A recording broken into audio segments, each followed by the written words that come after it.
Hey everybody, it's Mike Frieder here with On-Call Compliance Solutions, and I'm back with another compliance tip of the week. Today we're talking about DFARS, NIST SP800-171, and CMMC Control AC.L2-3.1.11. Terminate a user session after a defined condition. What's the point of this control? Let's find out.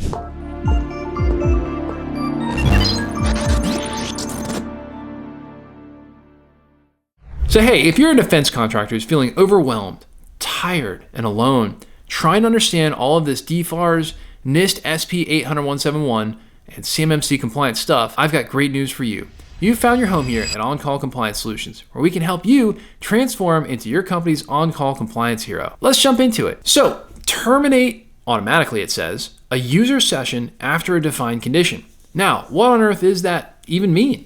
This control exists to protect controlled unclassified information, or CUI, and organizational systems by ensuring that inactive or unused sessions are automatically terminated after a specific period of inactivity or after predefined conditions are met. Now, this is different than a screen lock timeout. This is definitely a good way to fail the control if you think that it's screen lock timeout. The session is still alive under that. By the way, if you hibernate a computer, the session is still technically alive, even though you have to sign back in. The primary purpose of AC.L2-3.1.11 is to reduce the risk of unauthorized access to sensitive systems and data by addressing security risks associated with inactive user sessions. These risks include preventing unauthorized access, automatically terminating inactive sessions ensures that malicious actors cannot exploit unattended or forgotten active sessions. I know, it sounds extreme, but believe me, these hackers are pretty good out there. Reducing insider threats limits the opportunity for unauthorized individuals within a physical environment, right? This is like in person, to gain access to sensitive systems because the session's still running. Minimizing the attack surface. Open inactive sessions could be leveraged in man-in-the-middle attacks,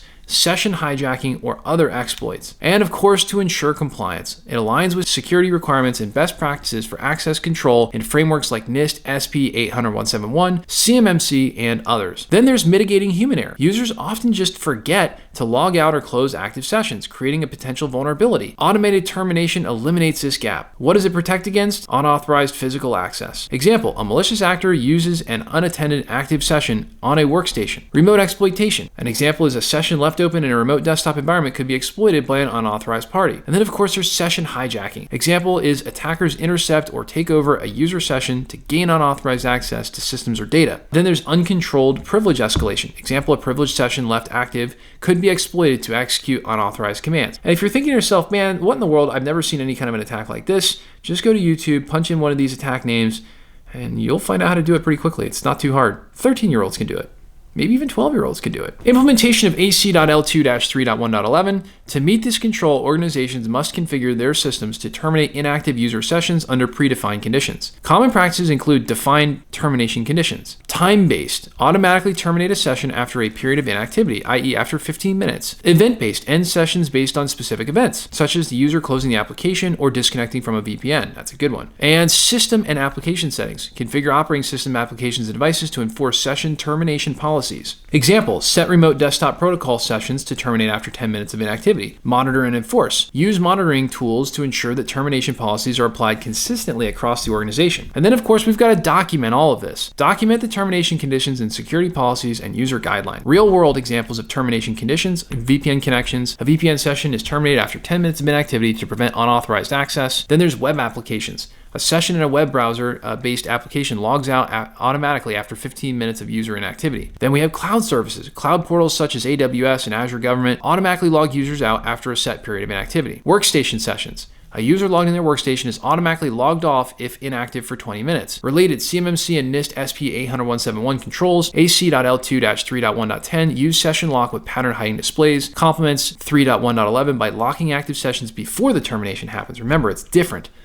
Monitor and control remote access sessions, work alongside session termination to secure remote connections. So again, we have to be monitoring this stuff as well. In conclusion, the point of CMMC Control AC.L2-3.1.11 is to enhance security by automatically ending inactive sessions, thus reducing opportunities for unauthorized access, exploitation, or data breaches. This control is critical for protecting systems containing CUI, especially in environments where human error or physical access risks are prevalent.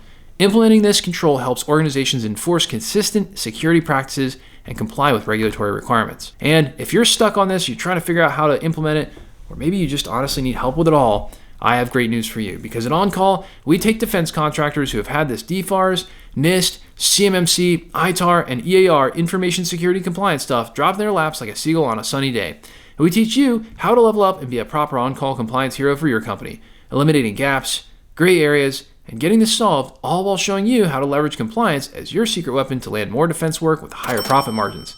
Now that's what becoming an on-call compliance hero can do for you. Looking for more help getting compliant? Our compliance experts are always on call for you. Visit CMMCComplianceSecrets.com or check out the description below for links to get help right now. If you love the content we're putting out here for you, help us out with a big thumbs up on that like button, or even better, you guessed it, smash the subscribe button to get the latest compliance content as soon as our compliance nerds roll it out. Until the next compliance tip, my friends, stay safe and secure out there. Hit us in the comments below to let us know what you'd like to know more about when it comes to information security and compliance. I'll see you on the next one.